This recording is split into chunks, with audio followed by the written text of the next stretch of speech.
Wow. That was incredible. You said that was an actual quiet day. Yeah, so that was quieter than a normal shift would be. My goodness, you just don't really... I mean, you know they do incredible work, but until you actually see it like that, you just don't realise. Yeah, I've worked in A&E, I've worked in intensive care, I've dealt with the sickest patients, and even I found that an eye-opening experience. These guys do these incredibly long shifts, day in, day out, sometimes with hardly any breaks, and they still go in smiling, and they still...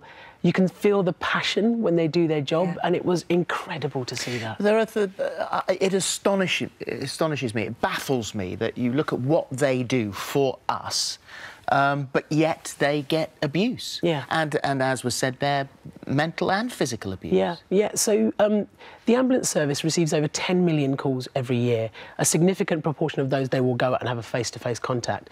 A small proportion of those are still going to be what we call inappropriate calls, or calls where they shouldn't be there, or they will get abuse. It's hard to quantify that, but it's a significant number, and it's shocking that these people who are there to save lives, to help people in emergencies, sometimes get treated the worst out of everyone. And I couldn't believe it when they said that.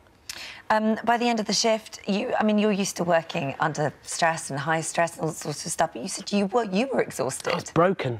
Absolutely broken. Like that, when that last call came in and that was a stabbing, I just thought, gosh, I don't know if I have the mental reserve to keep going. And that's what these guys do. Every day is unpredictable. It could be a straightforward day, or it could be one of those shifts where you're just being pummeled with emergencies, and you have to be prepared for that. I can't stress enough how difficult that is to do for these guys. We mentioned in the introduction there how many of the team of the ambulance service are taking leave because of stress. However, what you gathered from that team that you went out with is that they love their job, that they are passionate about their job, and they do it 3 times over. Exactly. I have a paramedic friend who left the service because of the stresses and strains that they were under, and he felt like he wasn't doing a good enough job.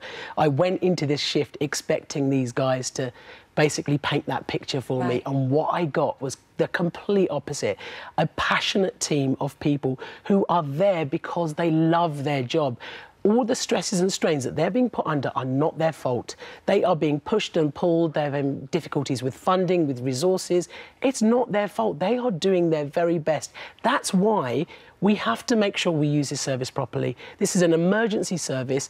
It's not infinite, and if you misuse it, you are taking it away from somebody who needs it, like that lady we saw in that video. Well, I think it's brilliant. I think it really helps to see the other side of it sometimes, to understand it more. So thank you very much. Thank you to the North Western Ambulance Service for allowing us that access, which was extraordinary.